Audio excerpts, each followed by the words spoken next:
Aloha, my name is Anna Covert, and I'm coming to you from my battleship here on the beautiful island of Oahu.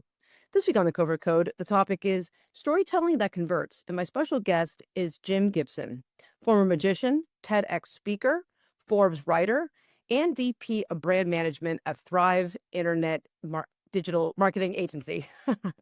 A with over 1,000 active clients, there's no surprise that they have been awarded the Inc. 5000 list of achievements 7 years in a row.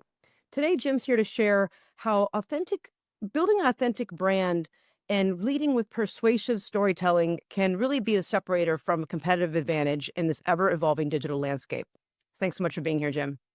Sure, Anna. Jimmy. Happy to be here and looking forward to our conversation. Great. Well, to get us started, can you tell us a little bit about your professional journey? You're so interesting, done so many things. How did you get from professional magician to brand storytelling expert? Wow, that is quite a twisty, turny path, but I will do my best to be succinct. I was digging through some boxes a few years ago, and I was like, I can't even believe I've saved this stuff. But there was a little membership card to Merlin's Mail Order Magic Club. And I flipped it over, and I guess somebody had used the typewriter and typed my name and looked at the date and started doing the math. And I was 4 years old. And I Wow. thought, wow, that is pretty early to get involved in something that has stuck with me for this long. And so then I got another magic kit when I was 6 years old. And when I was in middle school, my friends' parents would hire me to perform magic at the birthday parties of my friends. And I thought, okay, this is really cool. Something that I would be invited to. Now I'm getting paid to do it. Wow. There might be something in this.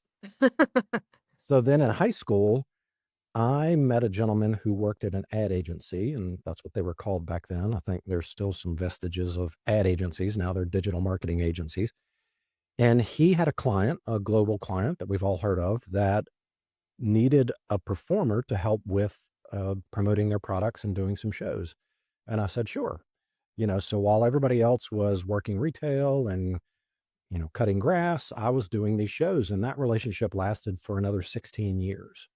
And so being able to hang out at the ad agency and, seeing all the cool people and understanding and asking questions, um, and realizing that, it is about persuasion in a good way. It's about a little bit of performance. And then there is some conversion that needs to happen, or in magic, the sort of the climax of the magic trick where something needs to have an ending to it. I thought, wow, if that was a profession that mimicked magic, I think that would be it. And so I did go to college and studied creative advertising with a minor in graphic design. Um, and actually had a dual career at that point where I was working in agencies and then doing shows. I spoke to the owners and said, hey, I'm doing these shows. So I would show up at the agency at 6 a.m., work till noon. At that point, I had transitioned to working some theme parks, a large illusion show with about 22 cast members and 16 major illusions. And so then I would do 5 shows in the afternoon. Wow. And that went on for a while. And the more I did each, they fed on each other. And so I would always be asking questions to the owner and saying, hey, why are we doing this campaign? What's the purpose? What are they trying to do? And so I guess they got everything. And they said, why don't you go meet with a client? And I was like, okay. And so I guess just that inquisitive nature and trying to understand how things worked, I ended up being promoted to creative director and then was working in an agency that was an Omnicom agency, which is Yeah. basically a holding company for agencies all over the world. And Sure. anyway, the branch manager of our office decided that she was kind of done and wanted to move on to other things. And so we're all sitting here staring at each other going, okay, what do we do? And I sort of threw my hat in the ring, my top hat in the ring, and spoke with the regional VP and actually became the person who ran the office as well as the creative director. And it was kind of cool to put on your tie and go meet with the big client and figure out what their business problem was, and then come back and kick off your shoes and put your flip flops on and take your tie off and work with the team to create something that was not only meaningful but profitable. Hmm. And so, yeah, there were a number of stints at various agencies, and I've been with Thrive Agency for the last 5 years and have had 5 different titles. We're a growing business, and I think when you're inquisitive and ask a bunch of questions and put yourself out there, then things can happen. And so after a year, I moved from really expanding their strategy department to moving into operations and executive leadership. And the owner came to me back in October and said, "Hey, we've kind of been this little secret for the last 20 years. We really haven't promoted ourselves too much. I think we've got a lot of lessons that we can teach other people. um, I'd like for you to step out and sort of be the face of the company." And so that's what I've been doing. And I think there is some direct relationship between coming on a podcast and performing a magic show. And so I've been having a lot of fun with that. And I think we'll probably get into the topic of AI and Mhm. how that's a great opportunity for brands and also a scary place for people to be. And how do you tell story with ChatGPT? And yeah, I would say that's a quick flyby of where I've been, and we can explore whatever you'd like, Anna. Great. Well, that was a great story. And I actually did see a post today that you wrote on LinkedIn just about that very topic of, that, hey, while us as agencies and creatives are, kind of, and I'm an author, of course. So right away when AI first came out, I was already apprehensive, like, oh, I don't know about this, because I enjoyed taking that time to sit down and write something. And, but at the same time, it can, we know that the first 100 ideas you have are garbage, right? And you got to throw them away. Or the first 15 minutes you write anything, it's pretty much a fail, or not a fail, but it could be better, right? It's when you Right, start right. getting your juices flowing, and then it all starts to flow. And so are we taking the shortcut, was my fear, of not even letting ourselves get into this creative process and now being so trained to just want the immediate result? I think that the answer is yeah, people do want the immediate result. We're all using it too at the agency now. I'm usually using it for editing things. Like I'll write something and then I'll just be like, pop it in. I'm dyslexic. So it's like really easy to just pop it and be like, hey, edit. And it cleans it up and no spelling errors. And I'm like, this is a winner. But I was really interested in the post you wrote about how, search engines can tell. And more importantly than that, I think that the consumer can tell. Tell me about what you're experiencing in the market. Yeah, so I think it is sort of a dual-edged sword, and it can actually cause a brand to become invisible or allow a brand to stand on the mountaintop, sword in hand, going, "Yes, we are here and we are visible." And I don't know why I came up with that analogy, probably because I'm sitting across the screen from a accomplished writer, and uh, the creative picture started flowing. But what happens, and I think, there are other benefits to using artificial intelligence, but when we talk about it for content creation, when you're not well versed, you're expecting that AI interface, and we'll just talk about ChatGPT. I think that's probably the one that's most well known, but there's plenty of other ones out there, Gemini, Grok. Um, the less we give that interface, the worse the results are going to be that come back. And so, if I could take that from a magic perspective, it's a really bad mind reader because it's trying to predict what is next based on what you tell it, right? And so, it has a great database of all of these things that it's pulling from. And people have become very good at recognizing what is basically saying nothing. And so we run into this a lot of times where we might be developing a website for a client and they say, "Oh no, we've got it handled. We have a writer," air quotes. And when it comes back, it's obviously written by AI. And so we have to have a hard conversation to go, but it really doesn't say anything. AI is very friendly. AI is very generic. AI is very um, culturally and politically correct. It doesn't want to offend. It doesn't want to be divisive. And it's very hard to make it express conflict, bruises, scars that have happened across the history of your business and what lessons you may have learned. There's no way. Now, if you create the draft and you infuse some of that, you're exactly right. It's great at proofreading. It can clean it up. It's good for ideation. But you have to basically pull, tug, and wrestle it to the ground to get anything out that sounds like you and sounds like your brand. And so what we're seeing in Again, you mentioned in the intro, we have 1,000 active clients. What are they concerned about? They're concerned that their search volume is going to go down, that they are going to lose the ranking that they have. And we can talk about some technical aspects of that. What these LLMs are looking for are brand mentions. They're looking for contextual understanding about what your brand is about. And those who don't take the shortcut and those who are willing to step out and talk about who they are and what they stand for are going to leap ahead of the pack. I agree. I think, and it's just like every different cycle of business. We've seen, at least because I specialize in digital advertising, and when I went to school, there wasn't digital advertising, right? Right. Like we had websites, but they were basically virtual brochures and just another touch point. It wasn't anything else than that. No engagement. There wasn't anything going on, right? And sure, there was shopping, but again, it was transactional and it wasn't anything more than that.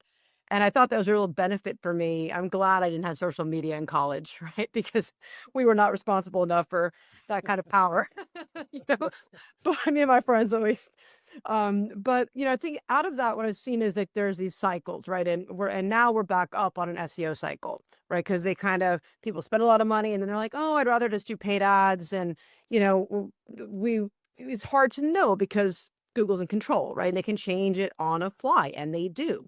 But now, as we're getting over 250,000 new websites every single day online worldwide, now I think we're back in another SEO swing where people are starting to realize, well, the engine actually needs to go back to localization techniques. How does it really know who is local when there's so much other things coming online? Right. And I'm a big advocate for fraud prevention, but it's a whole new world, right? And so what are you guys doing? I mean, I think what is the average number of pages that one of your websites has? Do you guys use different kind of templates? I mean, what's the similarity of all your clients? Is there some similarity? I wouldn't say there's similarity because we do work across all industries and the requirements for some are different than others. I would say there is choices that these LLMs are making, and they're looking at the footprint of your not only your website, but what is happening off of the website. And so we can talk about that a little bit. You know, in a field where a business may have at most 25 pages, you got to have 25 pages, unless the 25 pages of that competitor are not so great and unrelated and not structurally set up the way that they need to be for these bots to, catalog and index what is on your site. Sure. We run into a lot of enterprise businesses who have invested a lot in content, but it's actually pulling down their ranking because of not only the way that that site is structured, but the content on that site is not relevant to where they want to be in the marketplace. And so we end up reconfiguring, doing a lot of 301 redirects, pulling content off of the website, making the structure of the website with internal linking appropriate so that it's easy for these bots to understand what's going on, making sure the content is relevant, that we're not keyword stuffing. And again, keyword approach and search engine results page or SERPs are a little bit different now. We're moving into the zero click world, which Yes. to your point needs to be very hyper local focused. Whether you're a global agency or excuse me, a global brand or not, you still have presence in local markets. So how are you going to strategize to show up in the markets that you serve when your corporate office may be in one location? So we're seeing that. I mean, we deal with websites that have thousands and thousands of pages, and we have to really be strategic about um, what goes on behind the scenes. The other thing that we're seeing is you mentioned the world of SEO has come back. I would say also the world of PR has come back. Hmm. It used to be that you would send a press release to the local newspaper or television station, and you would hope that you would be covered on the news. The backlink profile has changed. It used to be that it wasn't so much about what the website was about as long as it had an adequate DA rating, domain ranking or domain authority that would transfer that authority to your website. Now it's more contextual about why is that link on that site? Does it make sense for that business? And so it's a much more a broad approach on-site and off-site that we're seeing show up in these LLMs. And I think it's an exciting time. I think it's scary for a lot of people, but I think um, we're all about not sugarcoating it, and we're also not about trying to hide the information. We'd rather our clients to to be educated, to know what's going on, to be able to make business decisions, whether they use us or not, for all of their work. So, yeah, Absolutely. Yeah, I agree with that. And we've, it's so interesting that you're 100% right. And then why I decided to write my book that Forbes published last year was because of this huge misinformation, right? That I had to have mom and pops that I work with here in Hawaii that I love, and then big, Fortune 500 companies like SunPower, and the story's the same. But by the time they reach me or the agency, they've already been through three or more, already spending hundreds of thousands without the promised result. And a lot of that, I mean, I'm sure you're not gonna be surprised, but I'm always surprised when I, like, log into someone's analytics and see that the search console is not connected. We go to Mhm. search console, there's huge numbers of errors, right? So we've actually been doing a big overhaul for our clients just with some of the new even knowledge about H1. We used to use it in design as something that was pretty, like an H1 title, right? Now, if you have more than one H1 on the page, like that's a Google problem. Right, so I think things like that and just telling the customer and you're like, educating them that it's like when you have a logo that you loved when you developed it, and there's nothing wrong with your logo, but maybe it doesn't match the consumer of today, or it doesn't appear well on a mobile device. Same kind of thing, like, we built the site with the best intentions at the time, now things have changed, the link structure, the schemas, all of these things are impacting the way that search is changing, and it's time to evolve and not, like, point fingers, you know? Yeah, and I think, you mentioned a lot of technical things. Page load speed is important, how it shows up on mobile, how weighty is the site. Um, if your site is more than 2 to 3 years from a serious revamp, it's time to sort of get a professional in there to look under the hood and see what's going on because it does change so fast. I think people almost I just thought of it now. I think there just should almost be like a budget. When you have like a home improvement budget, there should Mhm, be even really thinking in advance, like, like a we like to do refresh branding exercises, and we didn't used to. mhm. We would do a branding exercise when someone started with us, even if it was abbreviated, just we could all get on the same page, literally of who we are and what our verticals are and what success going to look like and all that. But now we started to do it every year, kind of do like a check-in, like just to review, like, are we still on the same trajectory as we were? Mhm. And what we found is that things are changing so much faster than they were before, right?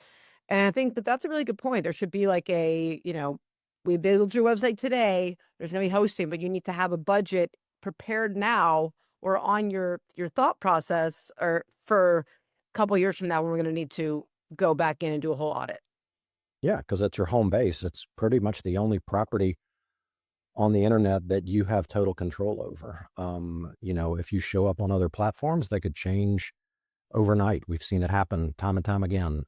So invest in the area that is the hub of all activities related to getting to know your brand and where conversion happens. Yeah, I call it the mothership. So let's Mm. talk for a second. So you mentioned PR and we also used to and we still do, but I found that it hasn't been as successful. We did EIN distribution for news articles. And we used to see them show up in third parties like SpyFu and others. And now with the no follow rules from Google and whatnot, we're starting to see that we still do it and there's still a value, but not as great. Are you and your agency doing some of these distribution services still, or now is it kind of you're going direct to you're finding different content authorities and you're contacting them individually to do stories and things like that? Oh, you're asking me to peel back the curtain, Anna. Okay. Um, I would say, as you said, there are trends that happen, and there are people that have relationships with websites that can facilitate your ability to get on those websites. As I mentioned earlier, that's becoming less and less important. And a little secret for the listeners out there, go sign up for Haro, Haro, Help a Reporter Out. And it is a platform where folks who are writing articles need experts. And they send out an email every day.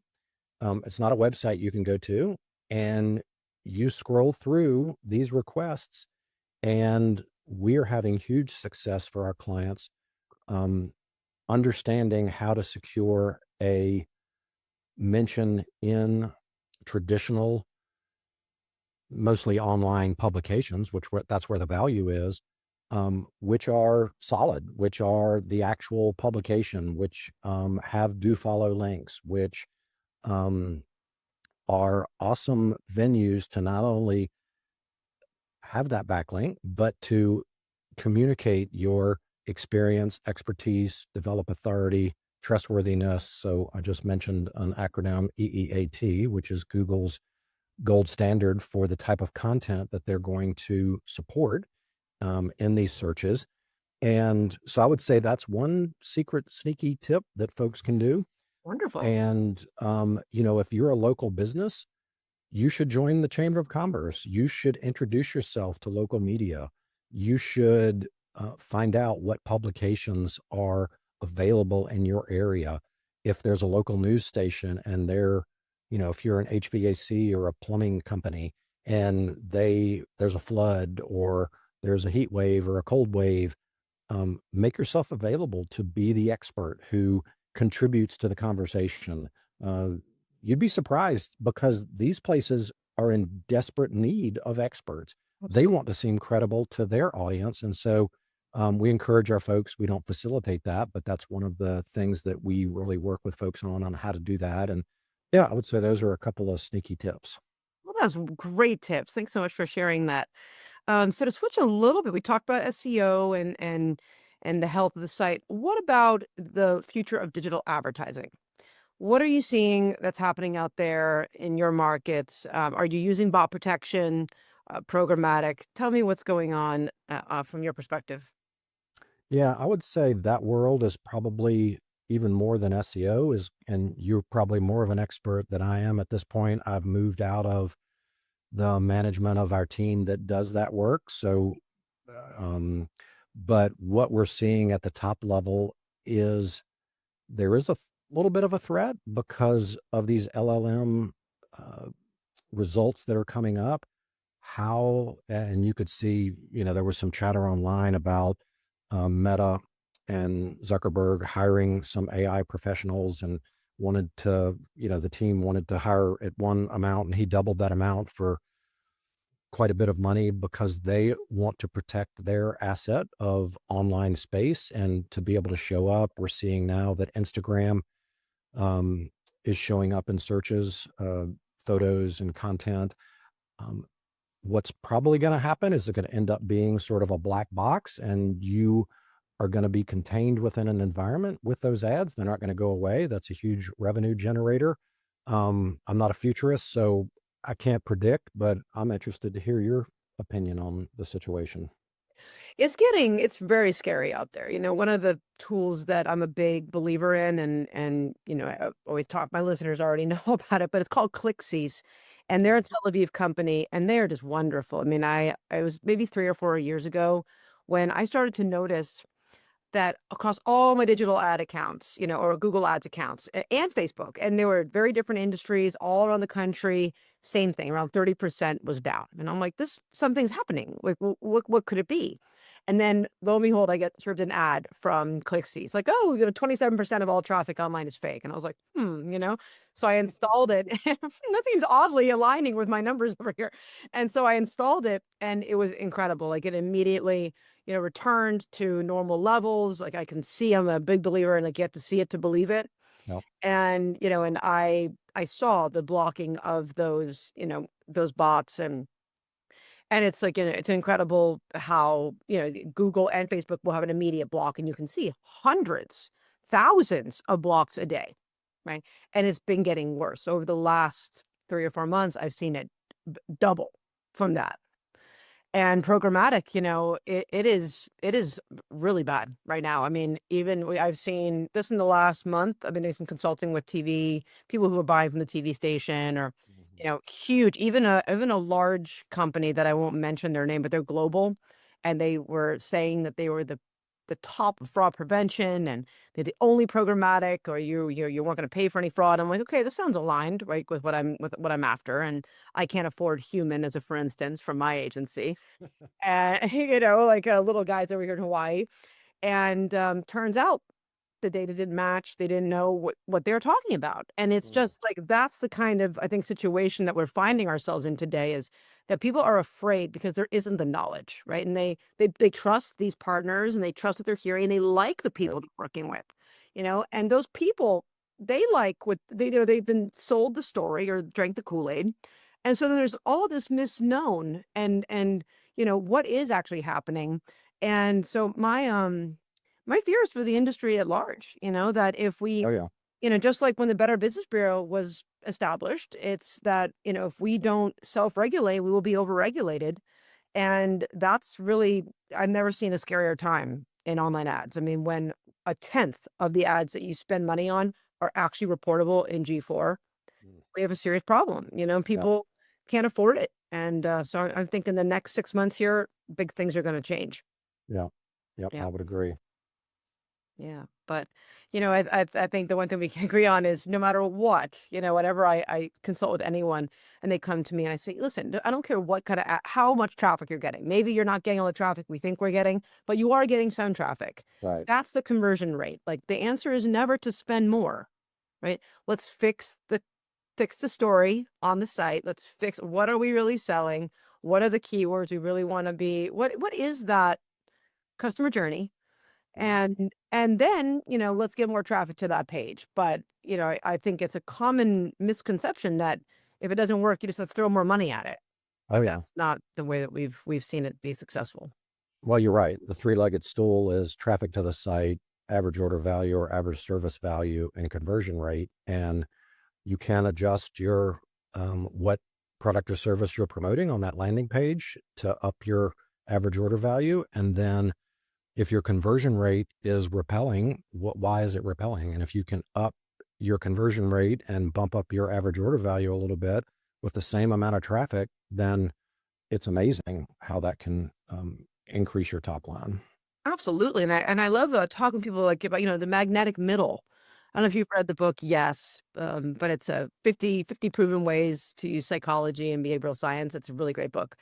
But in there they talk about how, you can use pricing to lift up the whole order, right? By Oh yeah. by putting what you really wanna your favorite product right in the middle there so that people gravitate magnetically toward it. And, you know, those are some of the little tiny cues that we like to do. So tell me, you're a TEDx speaker. That is amazing. What were you speaking about? Yeah, so maybe we'll include the link. It was actually related to a trip that my wife and I had to Rwanda.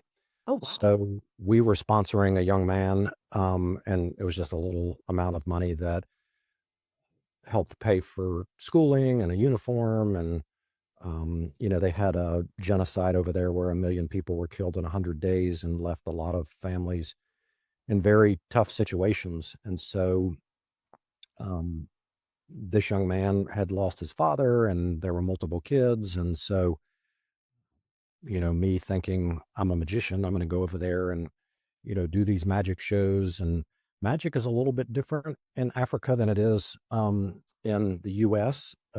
So there was a lot of apprehension about me saying I wanted to do a magic show, right? And um, so I just said, okay, well, this isn't about me. We're just going to get to know this young man and the environment that, he's struggling with. And so we showed up at the school and there was an interpreter and it was awesome because we had been writing letters back and forth. Um, and we had a great day. We met his family. The family had no furniture. Before we showed up at the house, he had gone around the neighborhood and borrowed some chairs and things so that we could sit down, Wow. dirt floor. So it's very humbling to see that. And we left and we were like, wow, like, yes, we're going to continue to send this little bit of money over there to help. And so we got back home and my wife and I were talking about the trip and we were comparing notes and we were like, you know what? Every time we were talking to Emmanuel, he always wanted the interpreter on his left side. Why is that? Hmm. And he wasn't doing very well in school. And so we just sort of inquired to the organization that handles all these sponsorships. And they said, well, I don't know, we'll take a look. Well, we got a message back a few weeks later that Emmanuel had had an ear infection for 8 years. And like, what? And so he had never asked for help. He knew that his family couldn't afford anything. Like the little bit of money that we were sending didn't cover like exploratory stuff. And so, like, he was, I guess, couldn't hear very well. He wasn't doing very well in school. He obviously was in pain. Oh, And so they said, would you want to pay for the operation? And, of course, with our Western brains, we're like, oh, what does that mean? $20,000, $30,000? Like, what? I don't even know what that means. So we said, well, just figure out what's going on and let us know. And so obviously we're dealing with a different type of culture and things don't move very fast. And so it was weeks and weeks that went by and we were sort of wondering what was going on. And I had a magic show in Washington, D.C., and I would typically call my wife and say, hey, I'm headed home. And so I did. And she said, well, the organization called and they told us what the price of the operation would be. They diagnosed what was going on. And so I'm driving down Interstate 95 and I'm holding my breath and I'm like, oh, what's it going to be? This is crazy. And so she told me the number. And it was literally almost the exact amount that I had just made doing something that I love, had been doing my entire life, and I would have done for free. wow. And so we said, of course, we will pay for this operation. And so there was a group that went over the next year and they said that Emmanuel's personality had completely changed. He was doing much better in school. He was outgoing. And so I was like, wow. I said, and part of the TEDx talk was, we all have some sort of abracadabra that we're good at. And you have no idea how that can affect somebody else in another part of the world that you may never even cross paths with. And so what if every company in the world could activate the abracadabra of their employees and use that to not only change their organization, to change the relationship with their customers, to impact their communities? Like, wow. And so it was really a challenge to think about what that is, whether it has anything to do with your business skills or not. It could be you play the guitar, you fix bicycles, you bake the best cake. Be proud of that and don't be afraid to put it out there. And so that's basically what it was about. Well, that is beautiful. I got like chills just when you told me that story. It is really incredible that when you start to think about just the you can even with with just anything, you can change someone else's life and their perspective. And I just started the last 6 or 7 months into meditating, and it's been transformative for me. Like I never, I guess when I was a child, one of my friends from school, she reminded me, she's like, "Oh, Anna, I used to do karate when I was young." She's like, Yeah. "You used to meditate?" And I'm like, "Really?" I didn't even remember, you know. But and then I was like, "Oh, I guess so," when I was back in five, when I was 5 or whatever. Right. But, it's just that sharing of knowledge even, and maybe it's money, maybe it's your time, maybe whatever it is, whatever that value proposition is, it is transformative. Yeah. Yeah. And so there's a little acronym that maybe folks can remember, but my abracadabra grows improbable connections. And so it spells the word magic. It's, Oh, yeah, you imagine that. And so I would just challenge everybody to figure out what that is and don't be afraid to share it and give it to somebody else. wow. So are you still, are you guys still you're still writing to him?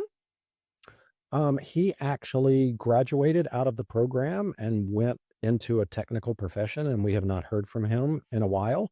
But you've just sparked my interest that I'll need to get in touch with the organization and get an update on where he is. So, Yeah. Yeah. Wow. That's cool. So, what I guess, tell me, like, what do you think are some of your recommendations for people on how they can safely navigate AI, you know, while still, I guess, making sure that they are on brand with their true self? I mean, is there a mix in the middle? Do they need a professional? Like what steps would you recommend for someone they could do today to start telling the most compelling story? Yeah, I would say, as we mentioned before, it's a great idea generator, but you've got to come to it with some ideas. And to be able to think about AI as an assistant, a ghostwriter that helps you think through your ideas. Um, I actually created a custom GPT that I call my mastermind group. And so I trained it and provided some information related to some people that I admire. And um, I can put in some thoughts and it will pull from those resources and say, well, here's what Sherlock Holmes would do in this situation, or, whatever the case may be. And so there's a lot of creative ways. You can have AI embody a tone of voice. So if there's a writer that you like, you can say, how would this person um, communicate this message? And so again, it gives you a good idea. I would say be careful. AI can hallucinate and tell you things that aren't true. And so make sure you know your facts and challenge AI and say, I don't think that's right. Are you sure that's right? Oh, you're right. I'm sorry. Let me rephrase that. Um, and so the more you know about it, the more you work with it, you can sort of understand its nuances. And the other thing you can do is you can tell it to give me 10 versions and then pick the version that you think is the best. And then sort of, as I mentioned before, pull and tug and wrestle it to the point, but don't ever lose the backstory. Um, you know, if we're talking about organizations, there's 4 stories that we recommend. One is the founder story. Don't lead with that. We'll talk about that in a minute. But the founder story talks about, why is this business? How did it start? What is the background behind it? The next is the purpose story. That why are you doing? If it's not about the money, why are you doing what you're doing? The next one is the transformation story. Um, what is the state where a customer comes to you, and what is the state that they leave after they have an interaction with you? And then the next one is the customer story, which is from their perspective. If you talk about the structure of messaging, one of the things that we see a lot is people always wanting to talk about themselves. And so, um, don't lead with, hey, we've been in business for 20 years. Lead with a story about your ideal customer. And then the other thing that I would say is, if there is information that is out there, and so we talked about websites earlier and they needing a refresh, have it go look at your About Us page and make some recommendations on how it could be better, more engaging, different. Is the story being told in a way that brings people in, gives them an emotional connection? So I would say those are a couple of tips. Nice. It's a great tips. And what, I guess, is there any other trends in digital marketing that you're most excited about? Well, I'm kind of a nerd. I made a avatar of myself that I was thinking, oh, well, I'll just make this avatar and it can do all my videos for me. It's close. It's not quite there. I actually cloned my voice and my wife said, yeah, it doesn't sound like you. Um, but I have seen some things online that are pretty impressive. I know there's been some movies that have been created with just AI. I would say image creation has gotten way better than it used to be even 6 months ago. Yeah. I would say the thinking, I mean, ChatGPT 5 was just released and its ability to reason and figure things out have increased. And then I would say the one thing that I'm excited about and a little scared about is this whole agentic world and these agents that can do tasks for you. And if you're looking for a theater ticket, it'll go out and search what's going on in the city. It'll buy the ticket. And I'm like, I'm not sure I'm ready to turn over all that to an agent at this point. So, Yeah. yeah, it changes so fast. It's hard to keep up with. I also thought about, some of the video creating like an Anna, Anna agent. I have one that, some other authors in the Forbes network were trying out Expert Loop.